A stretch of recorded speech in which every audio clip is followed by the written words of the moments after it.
Very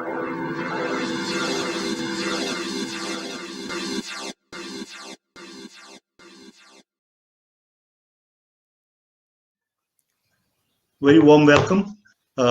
Depending on which part of the world you are, we surely have our speakers, our panelists for tonight's webinar from 2 different time zones. I'll introduce them in a while.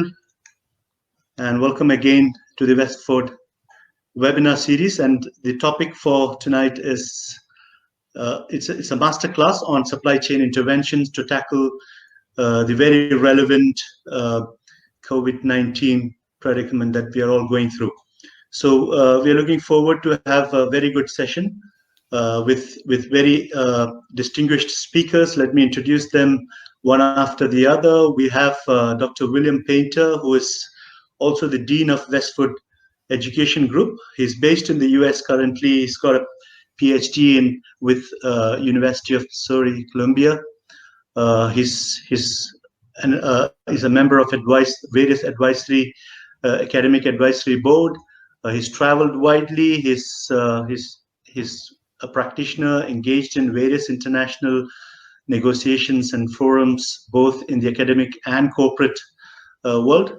You'll surely enjoy interacting with him. And we also have another distinguished speaker, Paul Guston. He's from Trinidad, but based in the UAE.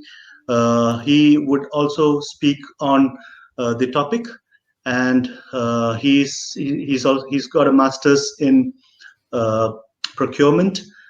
He's also a member of the Chartered Institute of Procurement and Supply, a practitioner again, and a very good researcher, and with a keen eye on the developments around. So we are generally going to discuss about how do we manage this transition? How do we look at this as an opportunity? We're locked down, yes, but life should move on. Business should move on. Do we have solutions? How do we cope with the situation, with the challenges? What kind of interventions and strategies can come through? And I'm sure you'll all enjoy this interaction.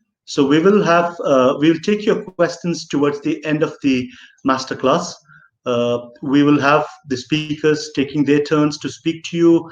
You can make a note of any questions that you have. You can surely add your comments as well. There's a running chat box that you all can see.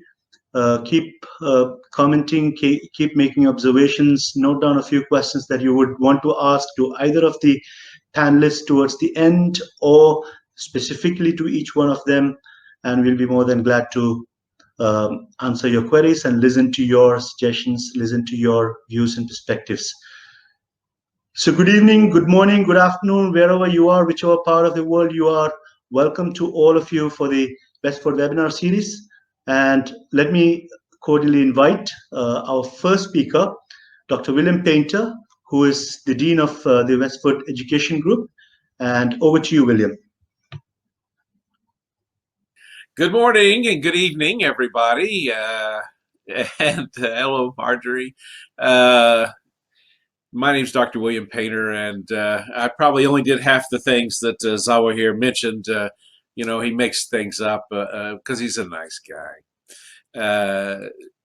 They've asked me as Dean of Westford to introduce this and to talk a little bit about, hello, Pallavi, to address the issue of education in the age of a pandemic virus. Aren't we amazing people to be conducting an international seminar talking about higher education in a time when we are in the middle of a global pandemic?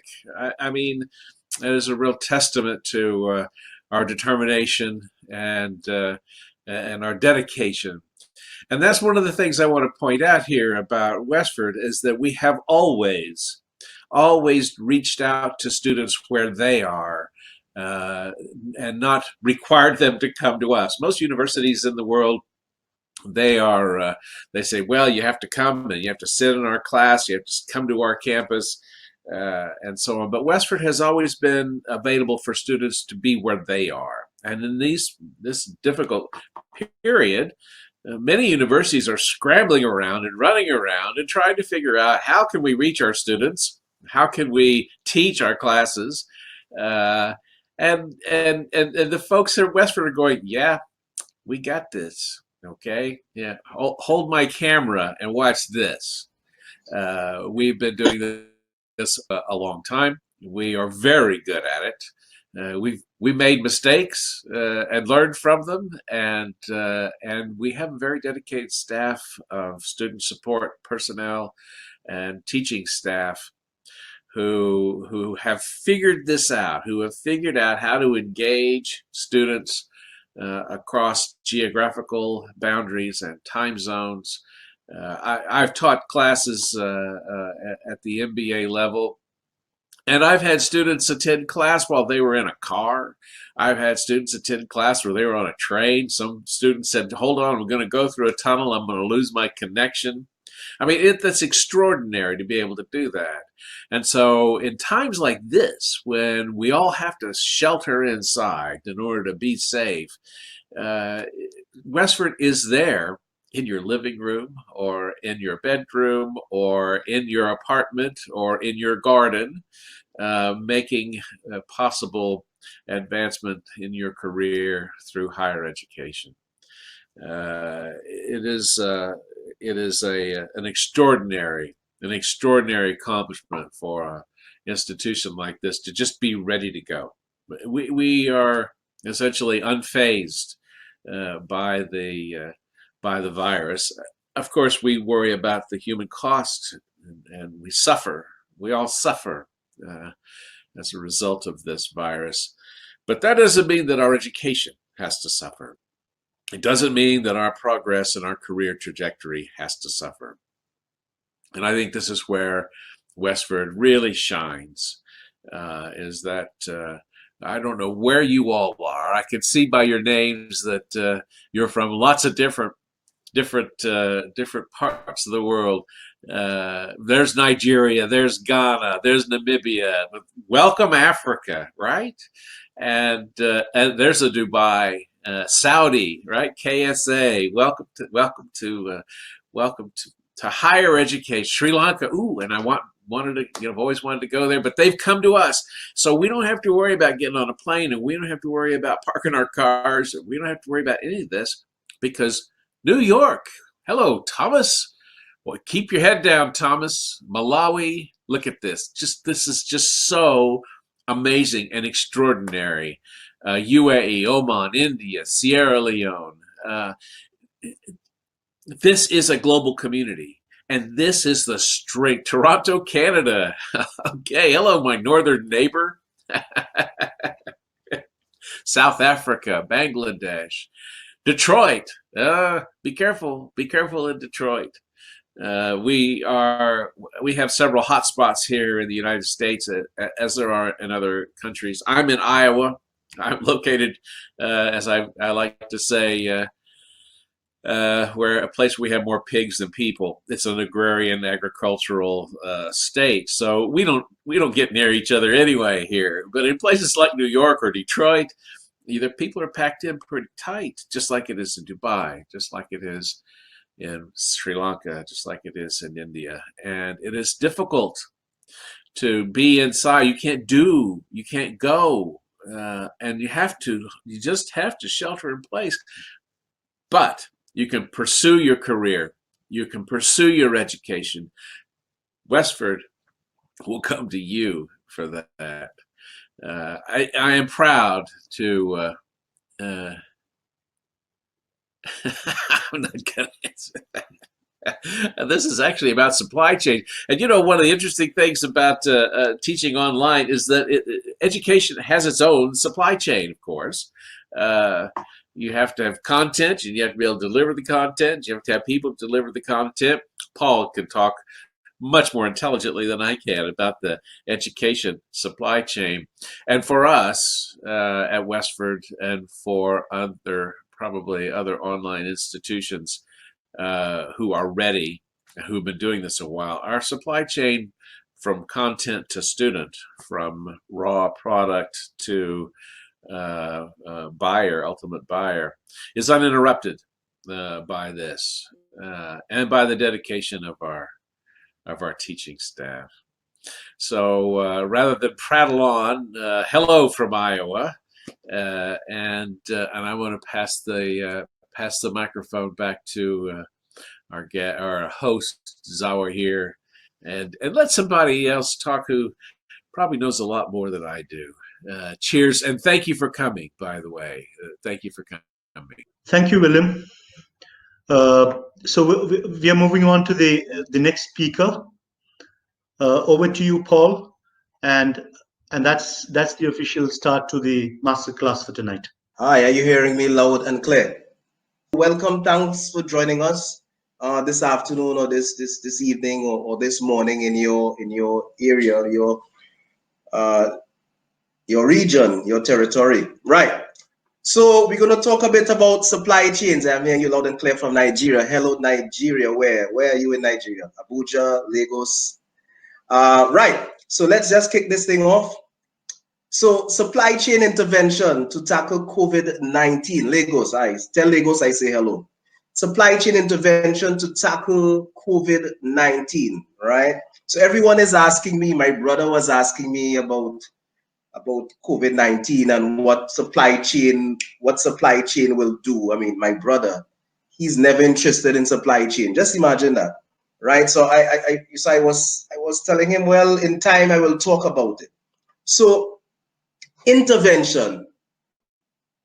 Now, COVID-19 has brought a lot of pain to supply chains. And when you are faced with pain, you go to the doctor. And what does the doctor do? The doctor gives you a remedy that will instantaneously change or instantaneously make you feel better. Isn't that true? Isn't that true? The doctor will give you an injection to make you feel better temporarily. Yeah. So you want instant help, and I think that's where we are today. The supply chain needs help right away. So before we look at long term, we need to address the current problem now. So I say act now. Supply chains need to act now, not last night, not tomorrow, no. So how do we act now? How do we act now? I think supply chains overall, and we are seeing it, they have to make it themselves. You have to start making things yourself. Yes, organizations some companies used to import certain goods and services. They used to import gloves from China. They are now making it themselves. Make it yourself. You know, in supply chain management, at times you're faced with a make or buy decision. Should we make it or should we buy it? Correct. Yes, people are important. Yes, I'm with you on that, Mazin. Should we make it or should we buy it? We are in a situation where we cannot buy it. Your money is worth nothing out there. You cannot buy it. Your only thing you can do now is to try and make it yourself. All right. So many supply chains are creating their own designs. All right. They're getting into new industries as well. We have to make it ourselves. We have no choice until further notice. And then there's something else. Those of us who are in the FMCG sector, the fast-moving consumer goods sector, you know, in supply chains you have those stores that sell cornflakes or cereal. Live from Nigeria, Port Harcourt. Welcome. You know, in supply chains you have companies that sell clothing. Some companies sell toiletries, etc. You know what I'm talking about. You know what I'm talking about? Right. Those daily stuff that you need. Groceries. Groceries need to control downstream activity. Yes, they need to. I'll tell you something.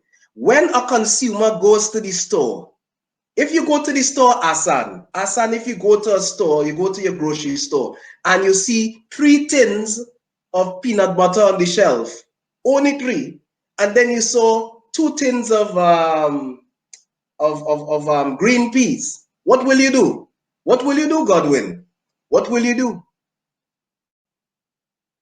You would buy them all. That is how consumers behave. You will buy them all. And you know, I was talking to a good friend of mine out in the UK. He manages a grocery. And he said, Paul, Yes, he said, Paul, it's all psychology.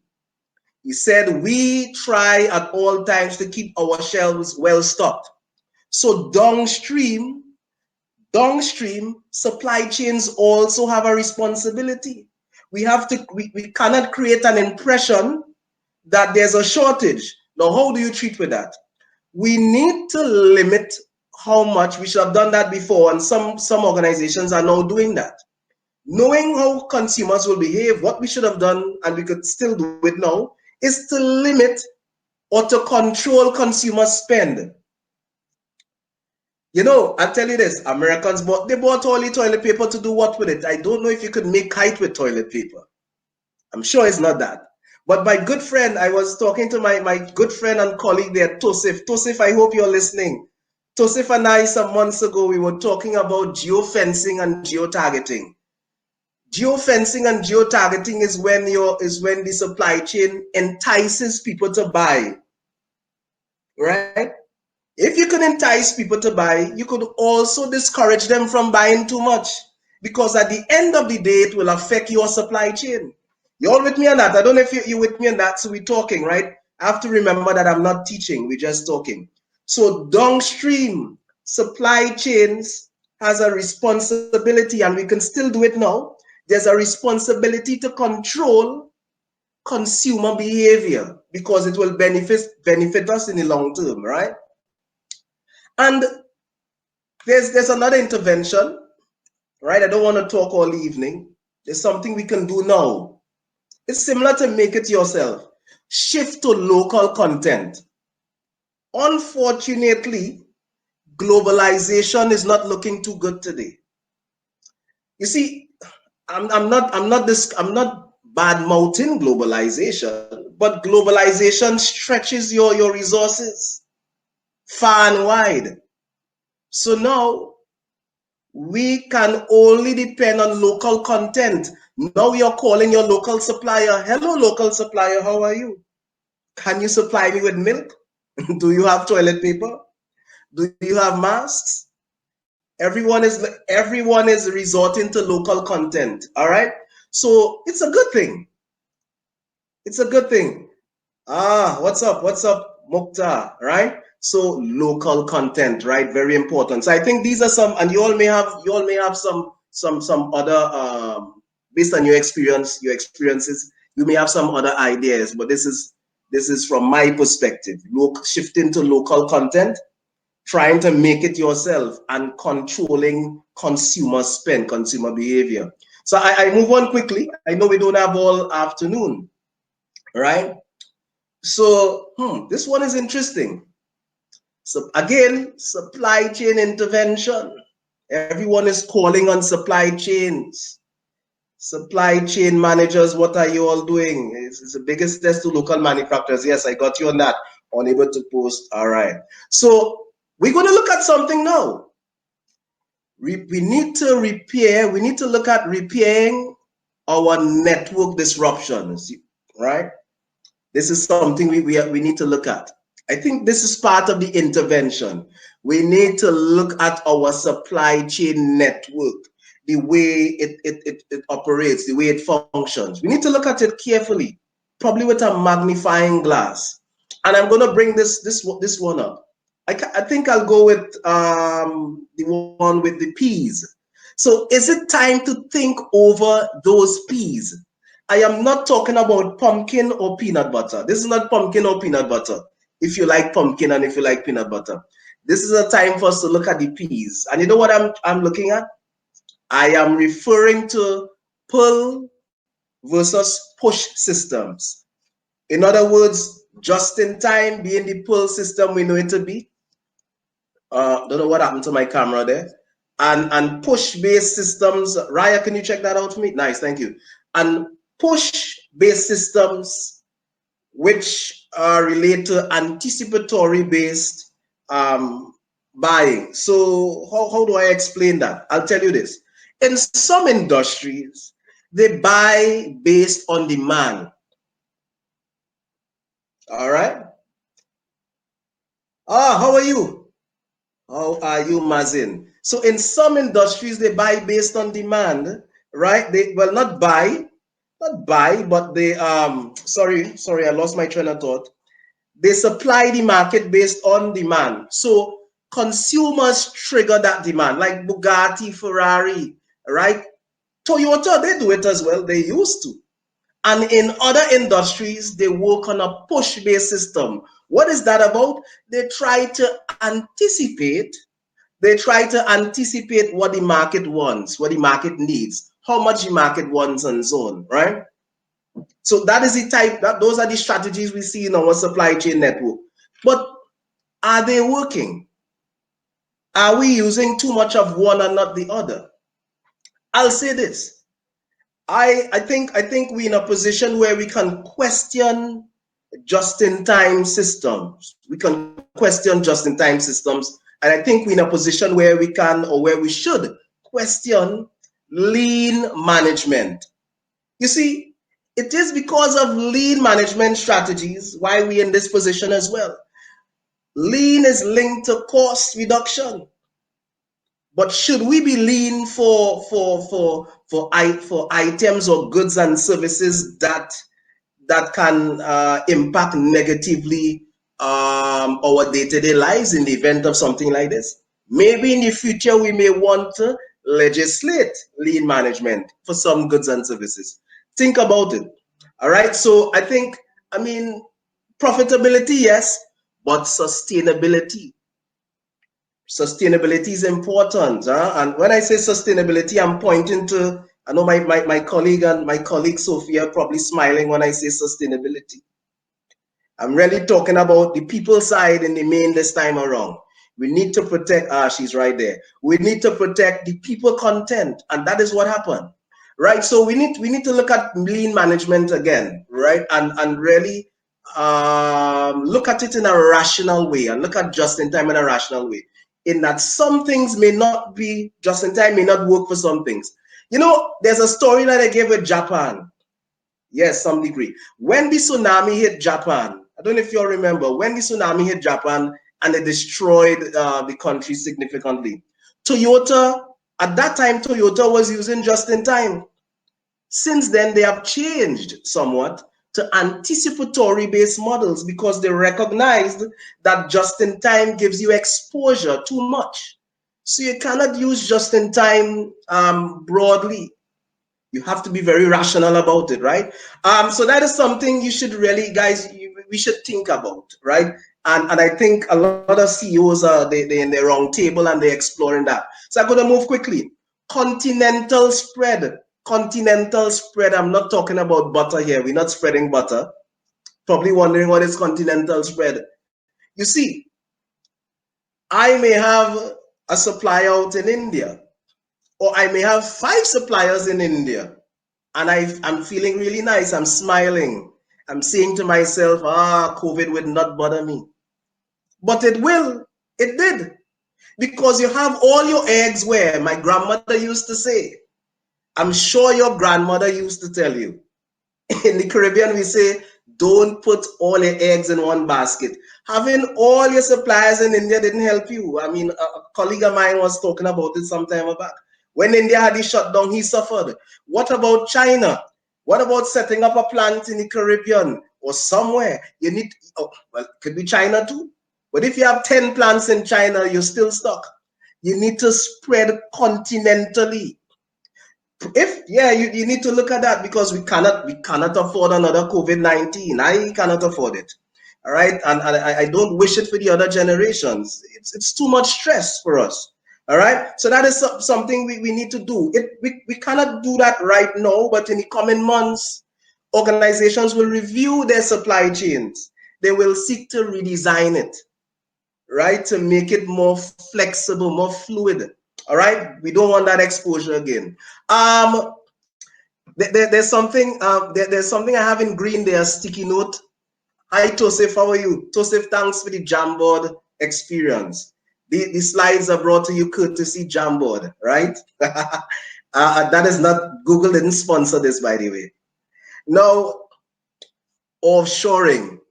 Years upon years, our supply chain network has been offshoring. So what is offshoring really? What is that?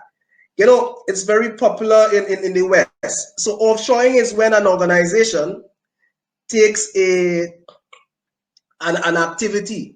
They may take the R&D department, the manufacturing department, take it and set it up in a lesser developed country. That's where they usually do it, in a LDC, right? Yeah. And many lesser developed countries, at least where they go to places like, they go Asia. Many of them go to Asia. Yes, some may go to Africa too, right? But here's the thing, exposure again. Exposure again. Now, offshoring has always been criticized for being a, you know, for jeopardizing, if that's the word I should use, local business content, right? Because you're shifting part of your business to another country. But I'm not talking about the employment side, at least not now. I'm talking about the supply chain exposure. Someone is saying best approach should always be a contingency approach, right? To every methodology. Yes, very true. Yes. Every experienced manager should be able to analyze a market and determine what the conditions are, etc. Very good. I'm with you on that, Jacob. Jacob, yeah. Jacob, I'm with you on that. Jacob, maybe next time you'll join us in the webinar. We'll have a seat for you. All right. So good.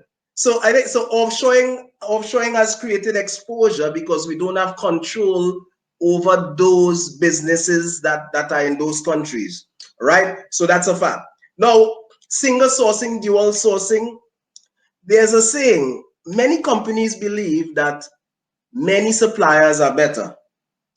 That is not always the case. Many suppliers is not always the case. Here's the thing. The more suppliers you have is the more management you need to implement, more tracking. In other words, it will increase your transaction costs. It's frustrating. And here's the thing. At the end of the day, you do not have one supplier who is very committed to you. So what we went to single sourcing and dual sourcing. But BMW was smarter than everyone. While everyone was going with dual and single, COVID-19 did not affect them in the earlier times because BMW admitted that they had many alternative suppliers. So I always promote dual and single sourcing because if I give all my business to Zawahir, Zawahir will treat me well. He will give me the best prices, the best service. But if Zawahir was in Wuhan, I have a problem. And if I give all my business to William, William will give me the best treatment. William will save all the inventory for me. But if William was operating out in Manhattan, he would have a problem now. So I am stuck. William says maybe. All right. So these are some of the I think we need to relook. I'm saying relook. I'm not saying to throw the baby out with the bathwater. I'm saying we need to relook it. Some of these strategies aren't working. So we need to look at these strategies again, and maybe offshoring should be done in a partial way because our supply chains. I mean, it's like the Titanic. It's leaking. We hit an iceberg, right? So we really need to relook some of these strategies, think them out again, and so as someone said, as Jacob said, have contingencies, and maybe some of these strategies may not be the right ones for the right good or service that they provide. All right, so I'm moving in. I'm almost there. No, there's a whole saying.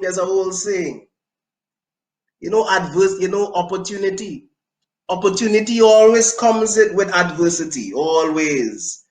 Even now. Look, we're having a webinar on a Thursday evening, on a Thursday morning or afternoon.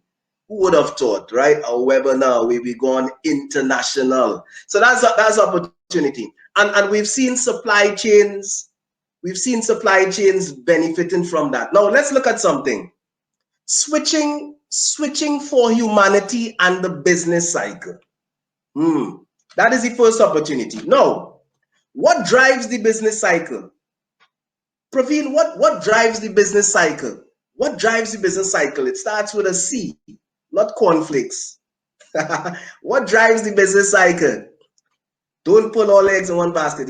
Customers, yeah, but it's another C, but I'll take customers. I would also say consumption. Consumption drives the business cycle. So yes, customers buy. Without consumption,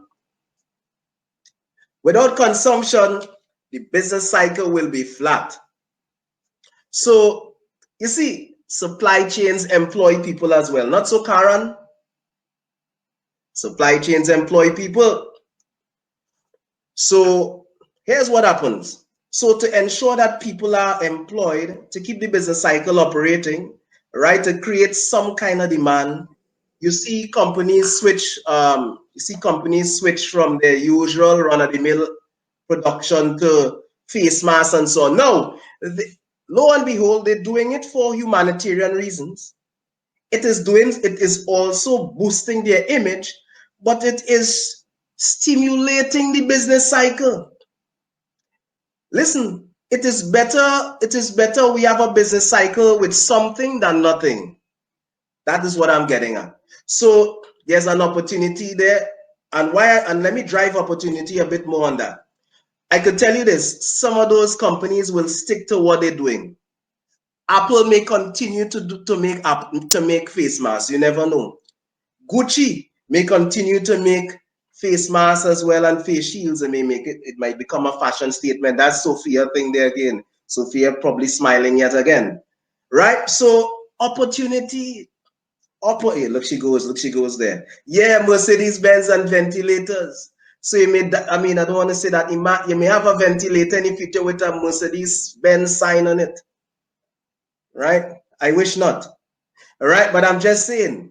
All right, but there's opportunity. And one more thing, I mentioned this before. I never knew we had source. I never knew we can source it locally. Many suppliers never knew, or businesses never knew they can source things locally. There was a supplier out in the UK begging the government, really. He was saying, hey, I can supply face masks, I can do it. I've been making face masks, right? So someone will be knocking on their door, on his door. So the pandemic has created an opportunity for us to see suppliers that we used to ignore. There were some suppliers we ignored. We thought that they couldn't supply. We thought that their quality was under par. Those same suppliers we are going to right now. We are going to them, right? We are on bended knees, right? So again, we see opportunity. In many cases, it came down to standards and regulations. Very true. I agree with you on that. But you know something, in desperation, sometimes standards go under the carpet, which is unfortunate. But at least it's a start. So I'll just summarize now. I'll summarize, and I would say I'll finish with some hope. I would say that I see positives. I see a positive outcome at the end still. Yes, I'm concerned. Yeah, local content. Yes, good. Yes, I'm concerned for the people involved, the workers, the factory workers, warehouse people in supply chains, drivers. Yeah, So I'm very much concerned about all the supply chain professionals. But I see some hope at the end, right? What will happen is this: supply chains will recoup, will reboot, will redesign, will recalibrate, and I think we'll come again. But this time we'll come better. I think we'll be better prepared. All right. So thanks. That will be my little 2 cents, as we say, on this webinar, this opportunity of ours. Thank you, Paul. Thanks for your time. I hope all of you can hear me. We're moving on. We'll have both the panelists coming back to address you when we have the Q&A session. So we move on to give you a little bit of insights on what kind of qualifications we run. But can I ask the simple yes or no question to all of you? If you could please answer. Here you go. a simple yes or no. It's an easy question. It can't be easier than this.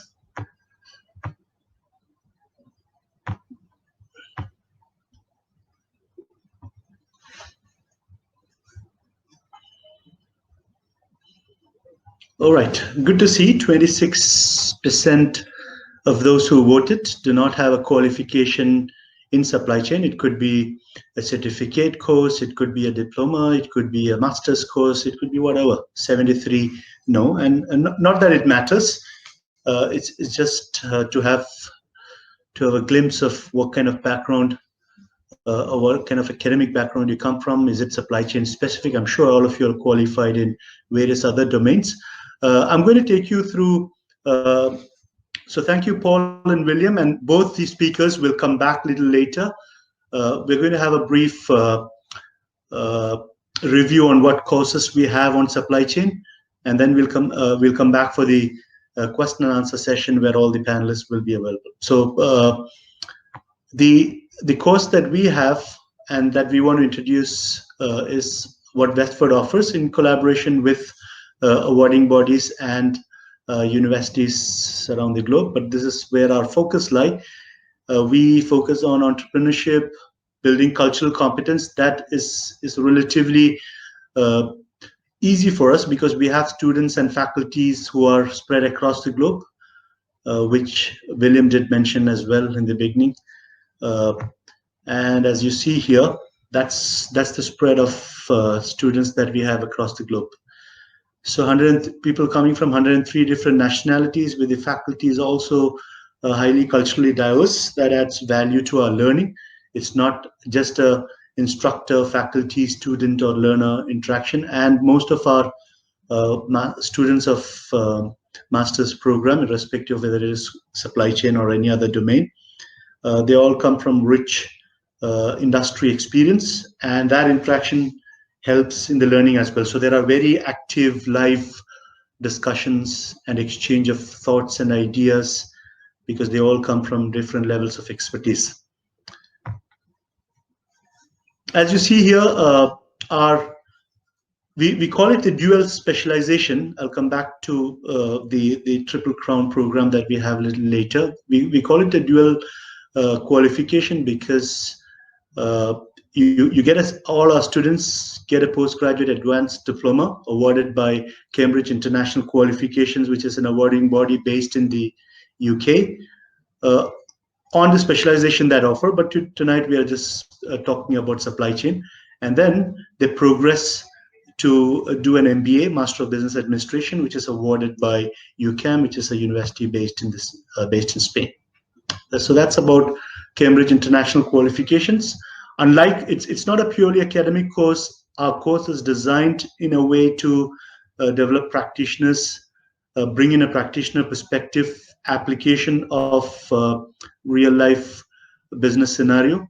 So all the tools and theories that you learn will be applied with interventions, with guidance by experts, and all our faculties have a rich expertise both in academics and in the corporate world, and that adds value to the input that we provide. This is a bit about the university, which we call UCAM, which is the university which is based in Spain. But our students, as I said, they are based in different parts of the world, and it doesn't matter which part of the world they belong to.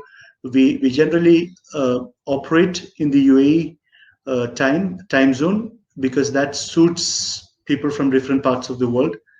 But yes, we will have occasional students who are also based in odd time zones, but they make it happen to attend the classes and so on. So as you see here, the highlighted courses, MBA in supply chain, shipping and logistics management, though we offer MBA in a wide range of specializations that include healthcare management, engineering management, international business, information technology, HR and finance. But the one we're talking about tonight is MBA in supply chain, shipping and logistics management. And this is the Triple Crown program. which we offer, as you see here, which adds on to the dual certification that we already spoke about. We have an advanced diploma in supply chain management awarded by the Cambridge International Qualifications UK, and the MBA in supply chain shipping and logistics by UCAM. But apart from that, we also offer a very relevant supply chain management practitioner qualification, which is awarded by CMI UK, and that surely adds value from a professional and academic pursuit point of view. So it starts with you'll start off with an affiliate membership leading to a chartered manager designation, and the two courses or modules that are offered are designed, delivered purely to suit practitioners, and you will network with a wide range of professionals as well. Now, to quickly take you through the modules that you would do, obviously, like any other master's program, like any other MBA program, there are core modules that are before you get into the specialization. It doesn't matter if you have a supply chain background or not.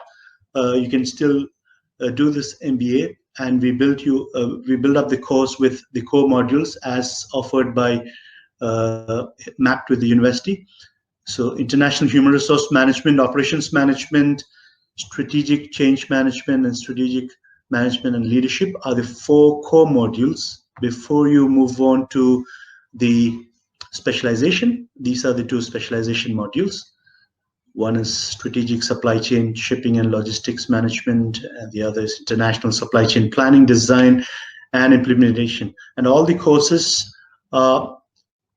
we have students who come from different industries, though they may be in the supply chain domain, and we tailor make our delivery to have case studies and industry problems identified from various industries. We may have people from healthcare, we may have people from construction, we may have people from the oil and gas, students from various industry domains. But looking at the profile of so we don't have like one way of delivering the course to all group of students. We have a good assessment of the profile and background of our students and tailor make the delivery to suit what matters to them more. Though the design of the course in general remains the same, but application and discussions and choice of case studies always depend on the profile of our students. And there's a lot of peer-to-peer learning as well. These are a quick overview of different topics that the specialization module covers. I'm sure it's a lot to look at the moment, but there are a wide range of topics covered relevant to supply chain in the two specialization modules that you just saw.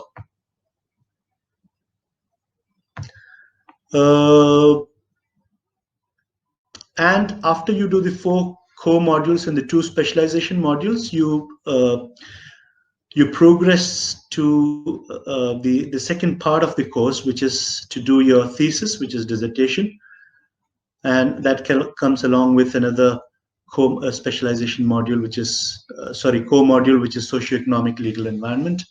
But the dissertation is obviously done on your domain area, which is in supply chain, and you will be assigned a supervisor who gives every student one-on-one attention and mentoring throughout the 6 months journey. So we have a very good process to take the students through, and most of our students are not from a research background, but all of them, like any other master's program, have to go through dissertation.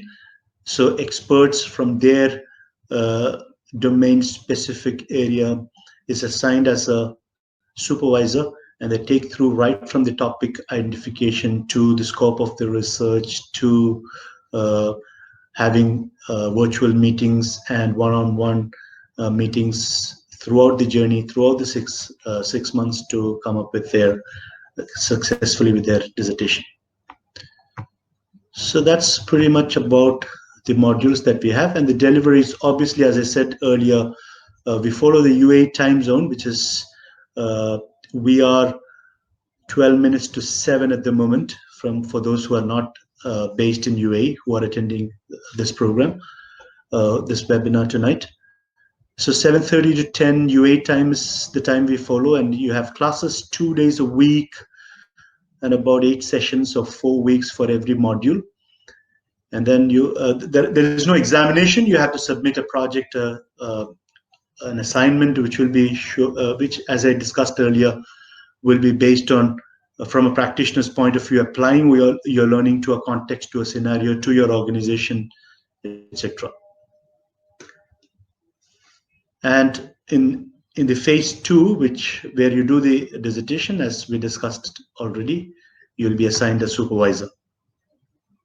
And the delivery is, yes, the last part, as you see here, P2P learning, peer-to-peer learning is something that we add a lot of value to because of the profile of our students who come from different or varying or diverse background. There's a lot of learning within or between each other. But otherwise, our classes are very engaging. We try to bring industry experts and academicians in the respective module-specific domain area. We use normal tools like the videos and PowerPoint presentations, case studies, discussions on the assignment, group discussions. They're very active. And every module also has a presentation, which helps the students share their knowledge apart from the work they do.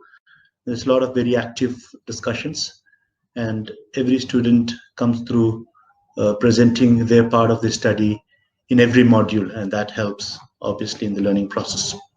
And our assessment can be within the scope of what you see here. It can we engage our students with case analysis. We do a lot of group discussions. Presentation is there. You can do analysis of your organization. We do bring in active and very interactive tools that will help engage our students in a virtual platform. And this is our learning platform is live and virtual. It doesn't matter which part of the world you are, and we use a learning platform that is very engaging and with very good tools, and it is interactive, and all sessions are also recorded. So if you for any chance miss your class for any unforeseen reason or prior commitment that you have at work or in your personal life, but you can still catch up with the missed classes. And for the missed classes, you can always get back to the faculty and have a catching up to do if you need to. And the support, we have a very good support system for our students. Apart from the course leader or the faculty in charge, we also have the academic support team. Every course, every batch is assigned to a course administrator who will be one point of contact to assist the students throughout the journey for every module and throughout the MBA journey. And we also have a very interactive learning management system, which will have all the resources uploaded there. We have a very rich library and a lot of resources of books, articles, and journals there, which you can refer to. And all the work or learning materials are uploaded on the LMS, and it's very engaging. Not sure when is it appropriate to attend the graduation ceremony? Yes, but we have, for all the programs that we run, with all the universities that we are associated with, our students do, irrespective of which part of the world they belong to, manage to attend the graduation ceremony in their respective universities which hold the graduation ceremony. These are some of the awards that we have been blessed with in the year 2019. As you see here, happy to be in that league of being nominated by and winning an award with Forbes Middle East was also a good achievement. These are some of the awards that we won in 2019. I think I'll take you through a video. I hope you're able to watch this. It's a testimonial from students of MBA at UCAM. It's a short video which you can watch.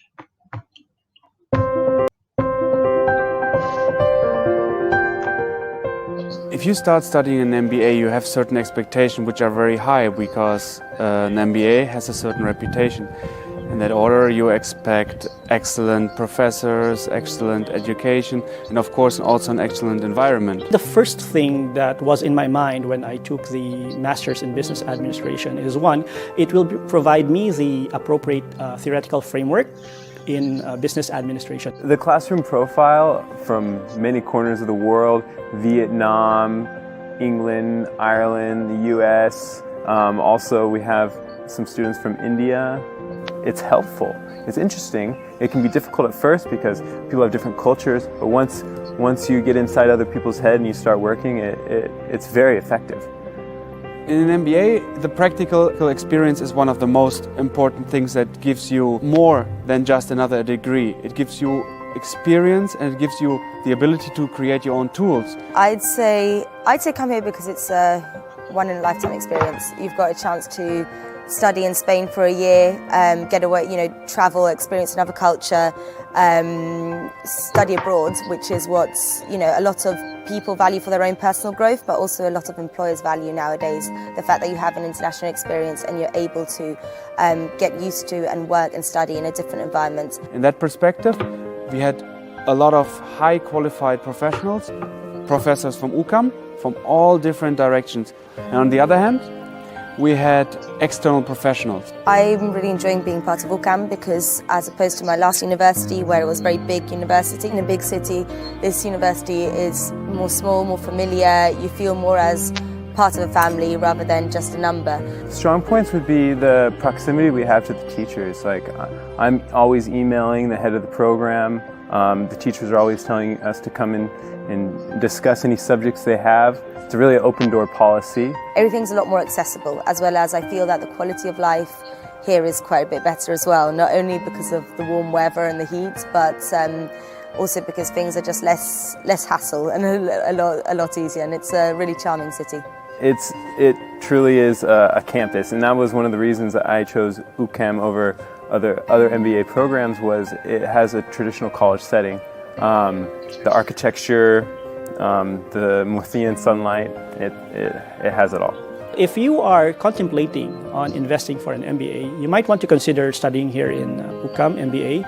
I know it's a little bit of a risk on your part because you will get out of your comfort zone, but actually in life you need to take these risks. And so far the risks, I've took this risk and so far it's paying off quite well. It has broadened my perspective. I was able to touch base with different people from diverse backgrounds, and I'm really, really enjoying Spain a lot because I think Spain is a wonderful country, rich in culture.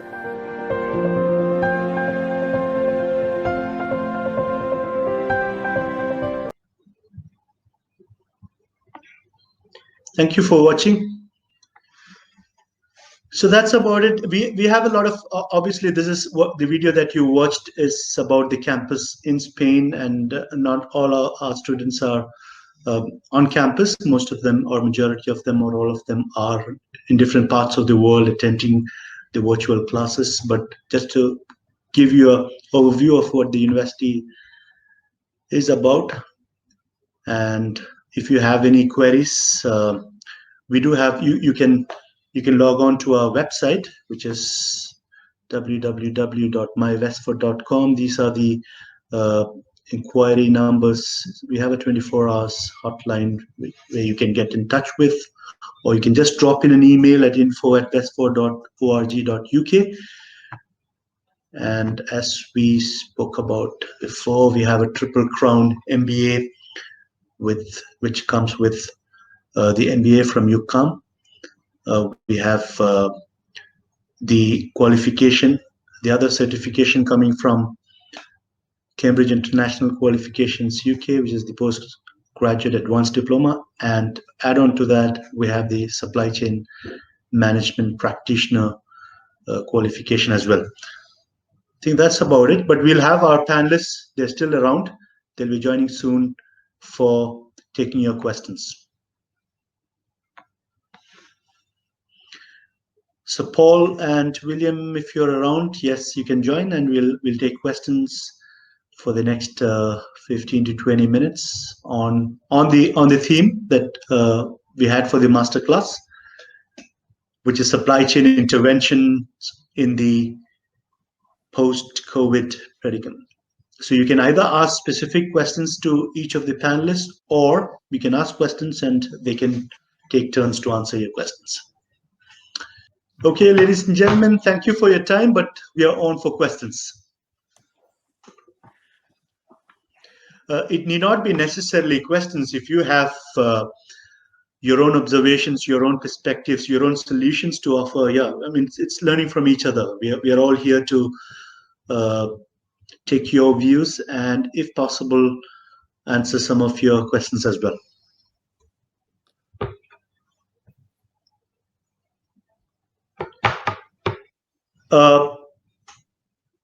Mohit, regarding the fees and enrollment and admission dates, etc., I would request you to get back to our admission officers, and I have the email which was mentioned there, info@westford.org.uk is the email you can get to. Yeah.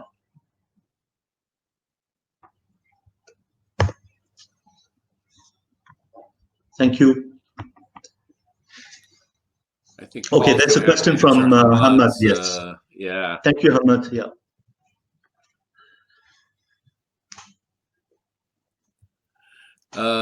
Nisreen, the Triple Crown includes the 3 options. I think that's correct, isn't it, Zawahir? Yes, that's right. Yeah. You get, Nisreen, you get all the 3 qualifications included in the Triple Crown MBA.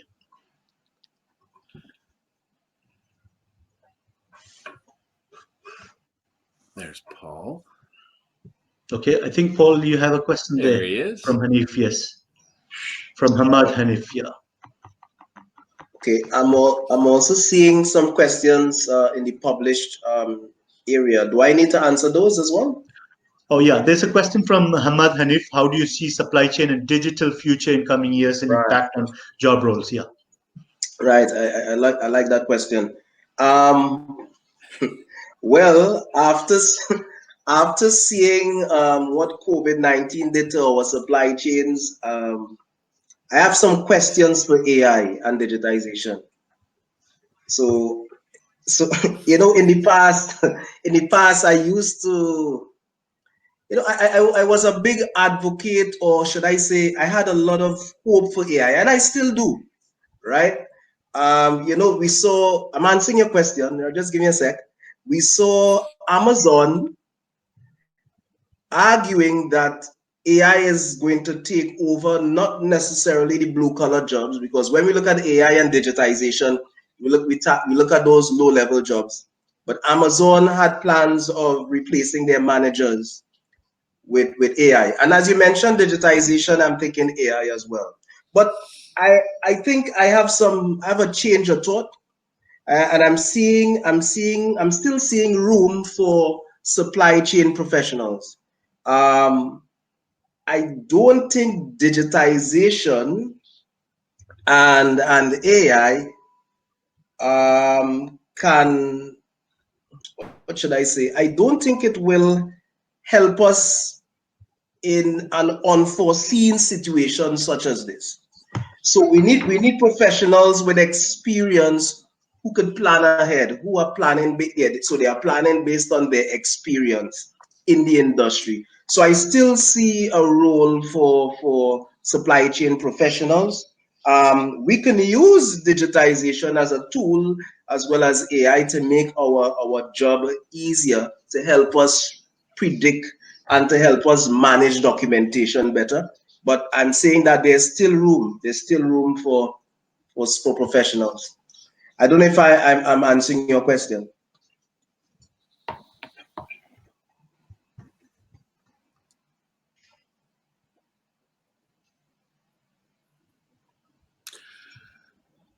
We have a question as to whether it is on site or online for the MBA. Zawahir, I'm going to say it's online. That allows us to keep teaching it. If it were on site, we'd have to kind of shut things down. Correct me if I'm wrong. on that. Yes, you are, and we have students, as I said, from 113 different countries spread across the world. So we are not yet there to build campuses around the world, but I think our students really enjoy the flexibility, because even if they're based in their in their home countries or their work places, I mean, they keep traveling and they like the flexibility. You could be logging on for your classes in the airport, in the hotel room, at your home, in your office, and they're all operating in different time zones. So that's the flexibility, and we do offer virtual classes. And the classes are so fertile and alive because of the diversity of the students. I mean, if you were to attend a physical classroom, all the students would come from the same geographical location. But I've been in classes with people from Pakistan and Bangladesh and Sri Lanka and the Philippines, and they have and of course Africa. Sorry, Paul. Of course, Africa, and they all have a very unique perspective that they bring to the class. Plus, it allows you to grow your professional network across geographical boundaries in ways that you just simply wouldn't be able to in a physical classroom.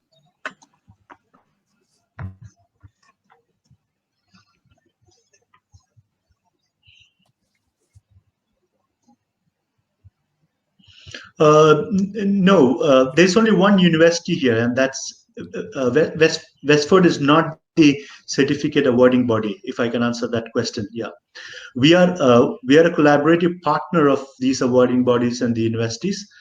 So the certificate comes from UCAM, and that is as good as a full-time on-campus student who does the entire course, the entire MBA on campus in Spain, versus you as a student in any part of the world doing the course with Westford. You get the same certificate. If you attend the graduation ceremony, you're on the same stage, receiving the same certificate from the same vice chancellor on the same occasion. So to keep it brief, yes, the degree comes from the university.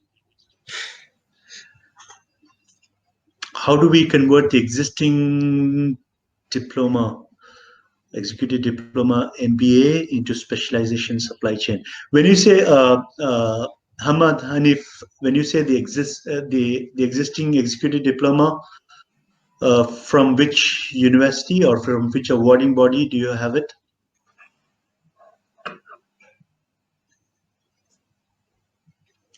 Minus on, okay, sorry.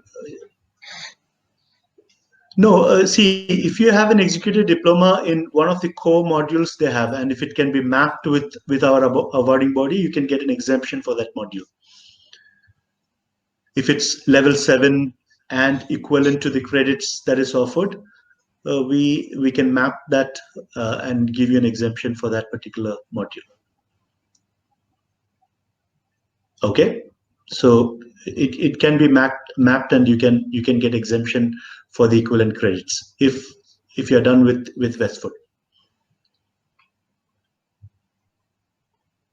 Have I answered your question, Hanif?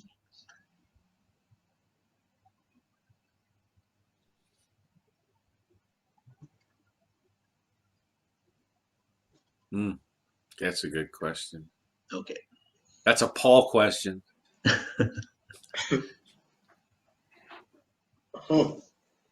New business opportunities. What new business opportunities do you see with the disruption of global supply chains? Well, getting into PPE, yeah, that's definitely one. Getting into personal protective equipment, that's a clear, that's a clear thing. But there are other business opportunities too, that are not so much supply chain related, like e-learning. You know, you're seeing a lot of expansion in e-learning. But to stay on the topic of supply chain, I see more opportunities for what should I say? I think there'll be opportunities for supply chain managers with sound experience in what should I say, crisis management, or risk management. I think that is the type of persons we need, maybe to lead our supply chains. On the technical side, I would say more. I would say more. What you call those jobs these days? I saw a position for data analyst, right? So a data analyst might be in a position to predict a possible disruption based on big data models. So I see those opportunities will come in the future. Okay, two questions here, Paul. Paul is also a member of SIPS. Is SIPS certification higher or PhD in supply chain management? Sorry, PGD in supply chain management. Paul, that's for you. Yeah. All right. So SIPS is interesting. SIPS is a little higher than a first degree, but not an MBA. So it's just in the middle of just a little higher than a first degree, but at the same time, it's not an MBA. Now, is it postgraduate? A postgraduate certificate is a level 7 program, straight up, Postgraduate right? diploma, yes. Yeah, so that is a level 7 program. So so technically, the postgraduate on paper will be higher than a MSIPS qualification, MSIPS certification. To answer Razak, your question, no, it is not mandatory to be to attend the graduation ceremony, but we generally encourage our students, and a lot of our students do want to attend the graduation ceremony. If time permits, I think you should go and experience it, to be in the university where you are graduating from, but you don't have to go. Your certificates will be reaching you, and we have ways to deliver it to you. So once you have successfully completed the course, you don't have to attend the graduation ceremony. But most of our students, if they can, if time allows, they do try to make it. Hanif, I haven't answered that part of the question. Since you're doing your thesis, I think you're almost there with the current specialization that you chose. And Razak, I hope I have answered your question. See my question from Bilal there as well. Yeah.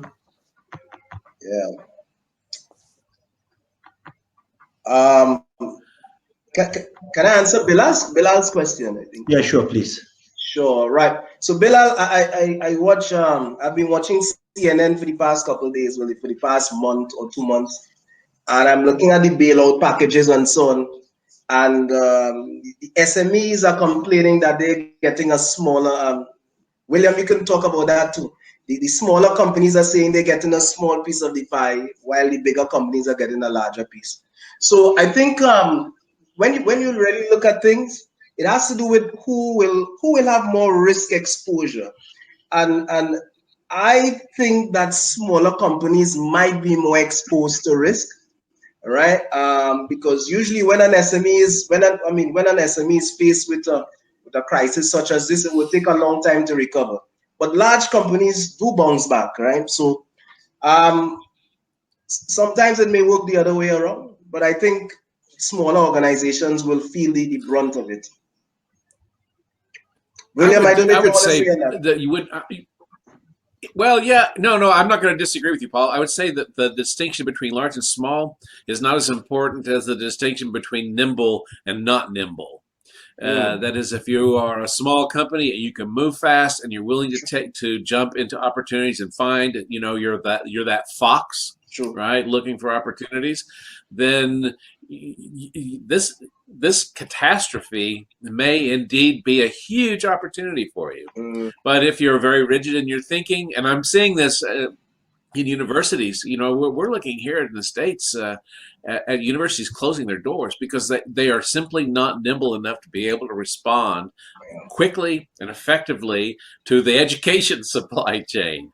I mean, they've got the content, they got the teachers, but they can't get to the consumer. They can't get to the ultimate user.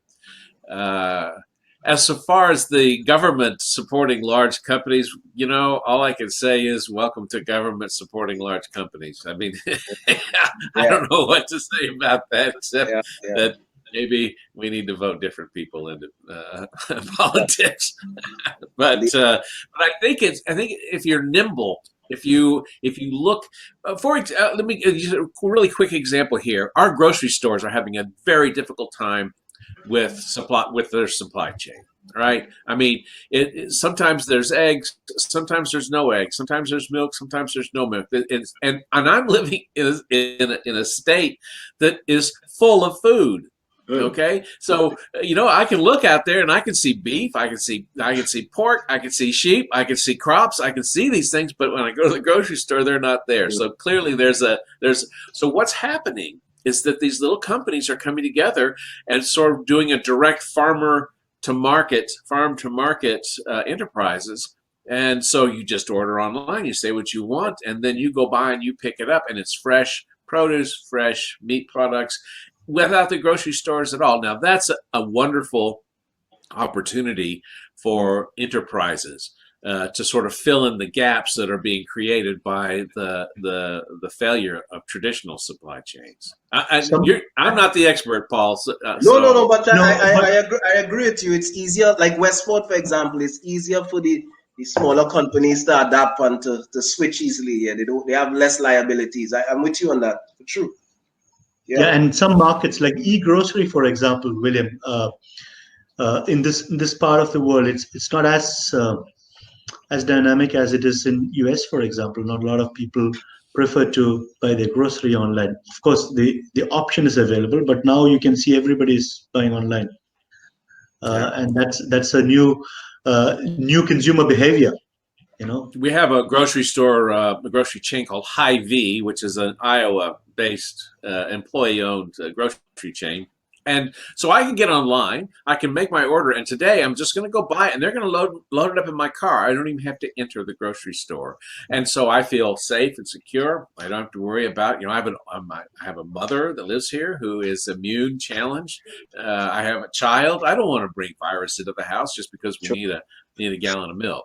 Sure. So it's a different world.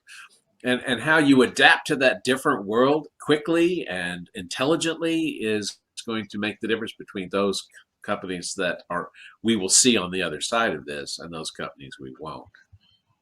Agree. Yeah. Like Westford, for example. I know a university here, and the University of Nebraska, just right across the river. It's a state university, and they can't bring students to class, and their online programs are kind of not so strong. So you know what they've done? They've said free tuition for people who live in Nebraska. Now, if I'm a company and I'm having to give my product away, I'm thinking that's not a sustainable environment. I mean, you're going to have customers, but whereas Westford, we are able to continue on just like we always have done, because we are smart, we're nimble, we're quick, and we can move into this. We can adapt, yeah. Yeah, we can adapt. We have a question from Abdullah. What job roles can the MBA holder apply to in the UAE? I think, like any other part of the world, a higher qualification surely helps. But generally, most of our students who are pursuing an MBA, they are in the either in the middle level or senior level management positions. So they do manage to move higher up in the ladder in the current jobs that they look at.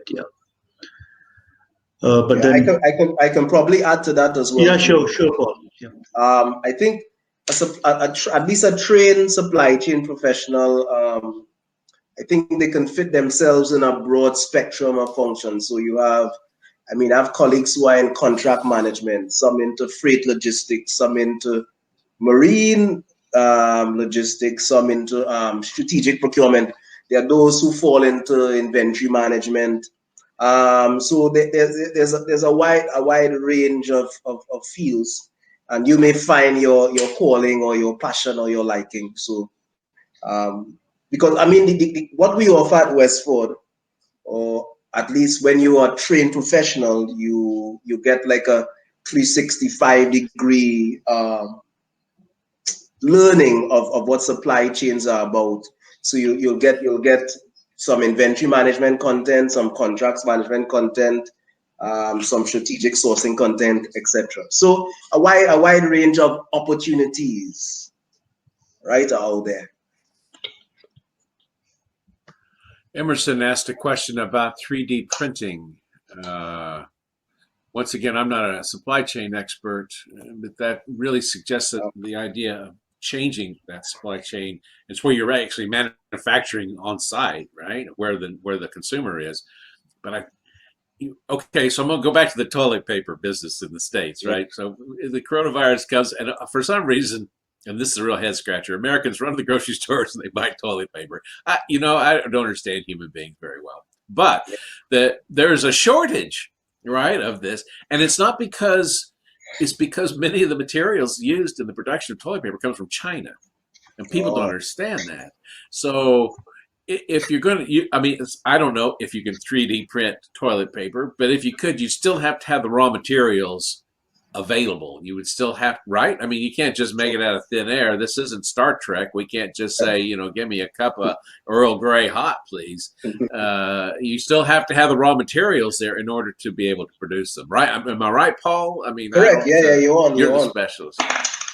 I think, Paul, you have it's your turn to answer. Razak, maybe. What support do you give to the students to have the feel of the program they have been taught practically on the field? Do you see that, Razak?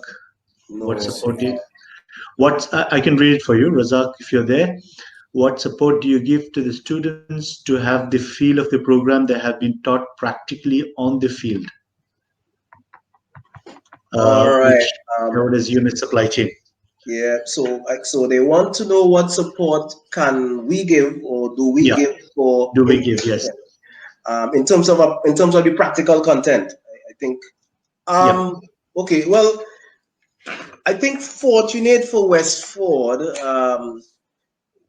we, at least when you look at our faculty team, we are able to blend, I should say, practitioner experience with academia, all right? So many of our faculty, including myself, I'm able to blend real life scenarios with what the theory brings. So I usually bring my experience, my years of experience in supply chain management to the classroom, and I think at that point, that's when the student can really understand the concept. And sometimes I compare it with I will compare it with your process, how your process operates. So I will compare my supply chain a few years back or several years back to your supply chain.